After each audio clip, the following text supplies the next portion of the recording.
മാരക പ്രഹരശേഷിയുള്ള ലോകത്തിലെ തന്നെ എണ്ണം പറയപ്പെട്ട ബോംബുകളിൽ ഒന്നാണ് ക്ലസ്റ്റർ ബോംബ്. ഈ ബോംബ് ഇസ്രായേലിന് മേൽ പ്രയോഗിച്ചിരിക്കുകയാണ് ഇറാൻ. ആക്രമണത്തിന്റെ 8ാം ദിവസത്തിലാണ് ഇറാൻ തങ്ങളുടെ വജ്രായുധം പുറത്തെടുത്തത്.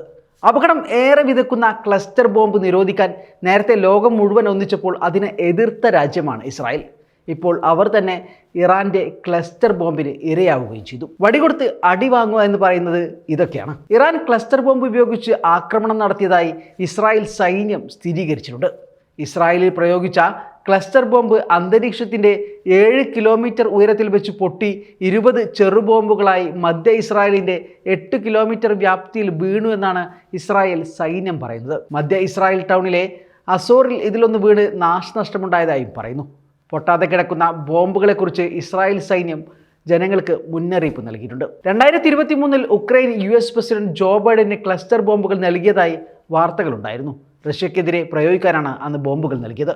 റഷ്യ ക്ലസ്റ്റർ ബോംബ് ഉപയോഗിച്ചതായി ഉക്രൈനും ആരോപിക്കുന്നുണ്ട്. എന്താണ് ചെറുബോംബുകൾ ചിതറുന്ന ക്ലസ്റ്റർ ബോംബ് എന്ന് ഒന്ന് നോക്കാം.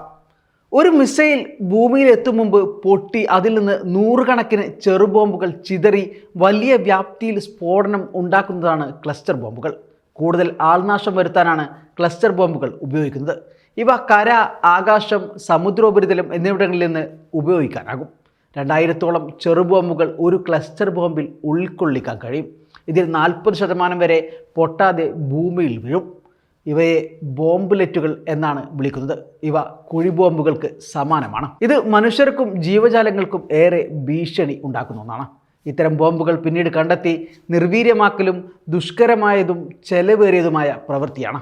യുദ്ധത്തിൽ തകർന്ന രാജ്യത്തിന് അത് ഏറെ ബാധ്യത ഉണ്ടാക്കുന്ന ഒന്നുമാണ്. എന്നാണ് ഈ ബോംബ് ലോകത്ത് ആദ്യമായി ഉപയോഗിച്ചതെന്ന് നോക്കാം. 2ാം ലോക മഹായുദ്ധകാലത്താണ് ക്ലസ്റ്റർ ബോംബുകൾ ഉപയോഗിച്ചത്. പിന്നീടാണ് ലോകം അതിൻ്റെ കെടുതികൾ എത്രത്തോളം ഉണ്ടാകുമെന്ന് മനസ്സിലാക്കിയത്. ഗൾഫ് യുദ്ധത്തിലും ഇതേ ബോംബ് ഉപയോഗിച്ചിരുന്നു.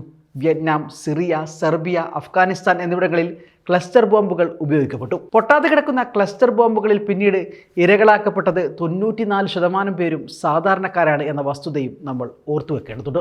2008 ആയുധ നിർവ്യാപന കൺവെൻഷനിൽ ക്ലസ്റ്റർ ബോംബുകൾ നിരോധിച്ചിട്ടുണ്ട്.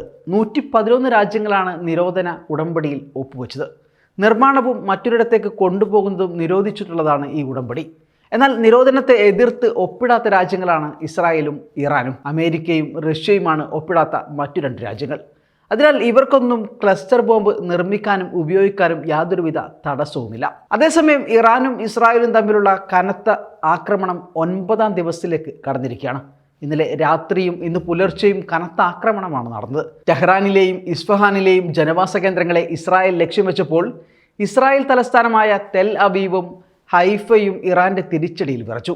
ഇതിനിടെ ഇന്നലെ യൂറോപ്യൻ രാജ്യങ്ങൾ ഇറാൻ വിദേശകാര്യമന്ത്രി അബ്ബാസ് അരഗ്ചിയുമായി ജനീവയിൽ കൂടിക്കാഴ്ച നടത്തി. ഇറാനും ഇസ്രായേലും തമ്മിൽ ആക്രമണം തുടങ്ങിയ ശേഷം നടക്കുന്ന ആദ്യ നയതന്ത്ര ഒത്തീർപ്പ് ചർച്ചയാണിത്. ഈ 3 രാജ്യങ്ങളുടെ സഖ്യമെന്നറിയപ്പെടുന്ന ബ്രിട്ടൻ, ഫ്രാൻസ്, ജർമ്മനി രാജ്യങ്ങളുടെ വിദേശകാര്യമന്ത്രിമാരും EU വിദേശകാര്യ നയ മേധാവിയുമാണ് ജനീവയിലെ UN മനുഷ്യാവകാശ ആസ്ഥാനത്ത് നടന്ന കൂടിക്കാഴ്ചയിൽ പങ്കെടുത്തത്. ഇസ്രായേലിന്റെ പ്രകോപനം ഇറാന് ഭീഷണിയാണെന്നും അന്താരാഷ്ട്ര നിയമങ്ങൾ അവർ ലംഘിച്ചെന്നും അബ്ബാസ് അരഗ്ചി യോഗത്തിൽ പറഞ്ഞു. ആണവ പദ്ധതി ഉപേക്ഷിക്കില്ലെന്നും ഇറാൻ യൂറോപ്യൻ രാജ്യങ്ങളെ അറിയിച്ചിട്ടുണ്ട്.